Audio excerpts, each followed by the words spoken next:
Bonjour à tous, bienvenue sur le plateau de 6 minutes chrono, le rendez-vous de la rédaction de Lyon Capitale. Chaque semaine, on vous propose une lucarne sportive. Aujourd'hui, je suis en compagnie de Jezia Enaoui. Bonjour.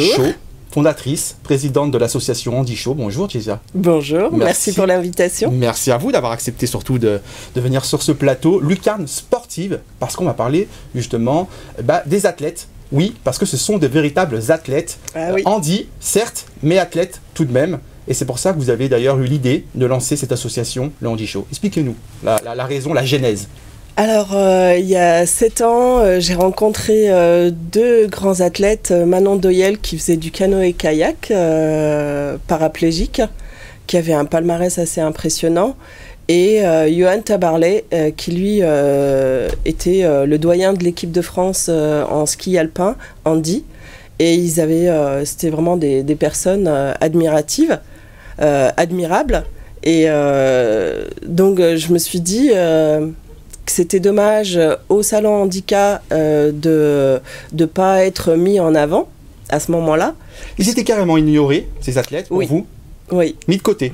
À ce moment-là, on m'avait demandé d'organiser un défilé de mode avec des personnes en situation de handicap. On s'est dit oui, avec le styliste Stéphane Pagan. On s'est dit oui, allez, on y va. Et là, donc, cette rencontre a complètement changé ma vie. Donc là, oui, je trouvais qu'ils étaient... il n'y avait aucune lumière sur ces athlètes-là. Et je trouvais ça dommage. Donc, je me suis dit, allez, ils ont besoin d'être mis en avant.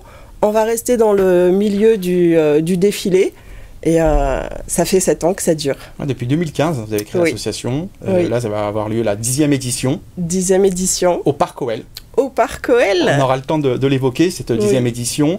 Mais pour revenir justement encore une fois sur cette problématique des athlètes, c'est-à-dire qu'ils ne sont pas soutenus même par les fédérations, par les ligues. Quelle est la problématique en fait? La problématique, c'est, ce sont les projecteurs, c'est les médias. Il n'y a pas assez de lumière sur ces grands athlètes. Parce que on a vraiment, ils ont des gros palmarès.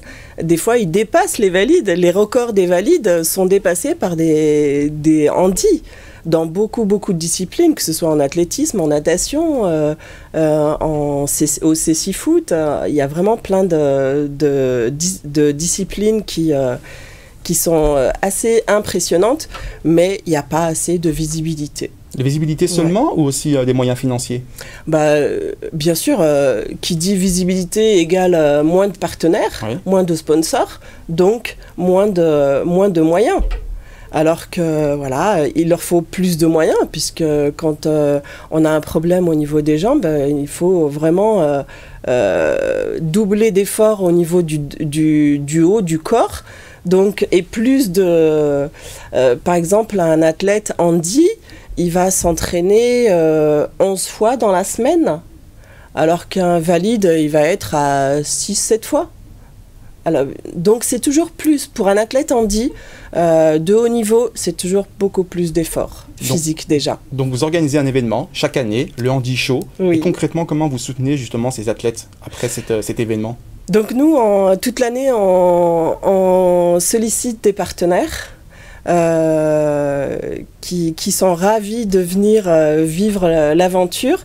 Et une fois qu'on a fait notre soirée, les bénéfices de cette soirée sont complètement pour aider une dizaine d'athlètes en situation de handicap.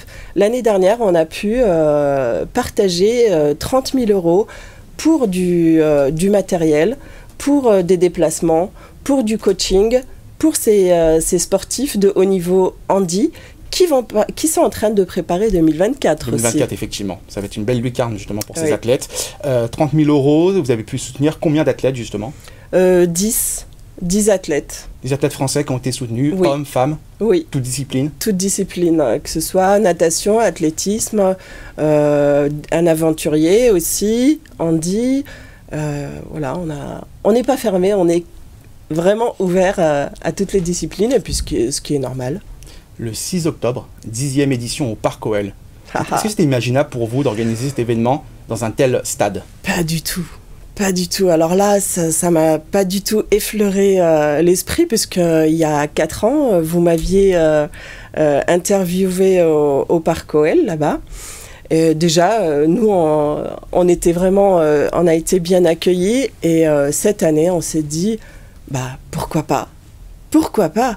Le haut niveau, en fait, les sportifs s'en donnent vraiment la peine. Nous, on va encore aller plus loin.